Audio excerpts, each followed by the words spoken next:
नीतीश कुमार की जिद का परिणाम है। नीतीश जी बताएं कि एडवोकेट जनरल ने आपको शुरू में क्या राय दी, लेकिन आपने न तो एडवोकेट जनरल की राय मानी न उनकी बात को माना। बिहार में नगर निकाय चुनाव को लेकर के पटना हाई कोर्ट के फैसले पर अब राजनीति शुरू हो गई है। इस पूरे मामले पर एक तरफ जहां जदयू ने बीजेपी और केंद्र की नरेंद्र मोदी सरकार को जिम्मेवार ठहराया है, तो दूसरी तरफ बीजेपी ने चौतरफा हमला बोलना शुरू कर दिया है। पूर्व डिप्टी सीएम और राज्यसभा में सांसद सुशील मोदी ने बयान देकर कहा है कि चुनाव पर लगी रोक के पीछे सिर्फ और सिर्फ नीतीश कुमार जिम्मेवार हैं। इसके लिए आपको बता दें कि पटना हाई कोर्ट ने ईबीसी के लिए 20% आरक्षण जो नगर निकायों में दिए गए थे उसको रद्द कर दिया है और इसके साथ ही चुनाव पर रोक लगा दी है।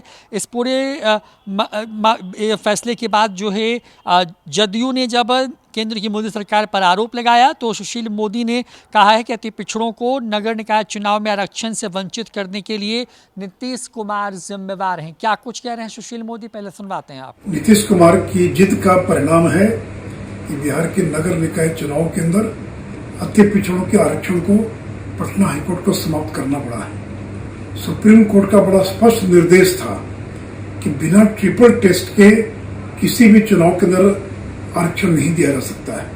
इसके पहले मध्य प्रदेश में, महाराष्ट्र में सुप्रीम कोर्ट ने चुनाव को रोक दिया था।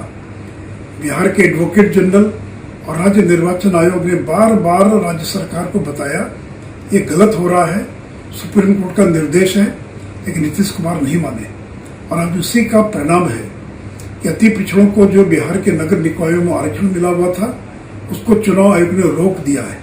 अब चुनाव कराने में कम से कम साल 1.5 साल लगेंगे। इन्हें बिहार के हजारों अति पिछड़ा समाज के लोग जो मेयर बनते, डिप्टी मेयर बनते, उसको आपने अगले 1 साल तक बनने से रोक दिया। नीतीश जी बताएं कि एडवोकेट जनरल ने आपको शुरू में क्या राय दी थी, राज्य निर्वाचन आयोग की क्या राय थी? क्या ये स्पष्ट नहीं था कि मध्य प्रदेश और महाराष्ट्र के मामले में सुप्रीम कोर्ट ने साफ साफ कहा था कि एक डेडिकेटेड कमीशन का गठन कीजिए, उसके बिना आप चुनाव नहीं करा सकते।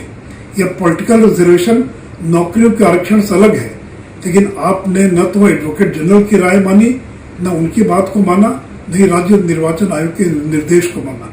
आप अपनी जिद पर अड़े रहे। उसी का परिणाम है कि पटना हाईकोर्ट को मजबूरन बिहार के नगर निकाय चुनाव को स्थगित करने का आदेश देना पड़ा है।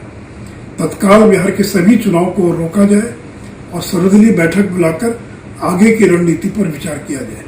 तो बता दें आपको कि बिहार में पटना हाईकोर्ट के इस फैसले के बाद से एक तरफ जहां नगर निकाय चुनाव पर ग्रहण लग गया है, 10 और 20 अक्टूबर को चुनाव होने वाले थे। बड़ी बात यह है कि 2 चरणों में होने वाले इन चुनावों में ईबीसी जो अति पिछड़ा वर्ग है उसके लिए 20% जो सीटें वो आरक्षित की गई थी और उसी आरक्षण को चुनौती दी गई थी पटना हाई कोर्ट में। उसी पर सुनवाई करते हुए पटना हाई कोर्ट ने बड़ा फैसला सुनाया। तो जदयू के नेता एक के बाद एक बयान दे रहे हैं और ये साफ कह रहे हैं कि अगर केंद्र सरकार ने इस वक्त रहते हुए जातिगत जनगणना करा ली होती तो ये नौबत नहीं आती। तो बीजेपी जो है पूरी तरीके से नीतीश कुमार को घेर रही है और कह रही है कि चुनाव रद्द कर अगर हुआ है तो इसके पीछे सिर्फ और सिर्फ बिहार के मुख्यमंत्री नीतीश कुमार जिम्मेवार हैं। फिलहाल इस वीडियो में इतना ही। नमस्कार।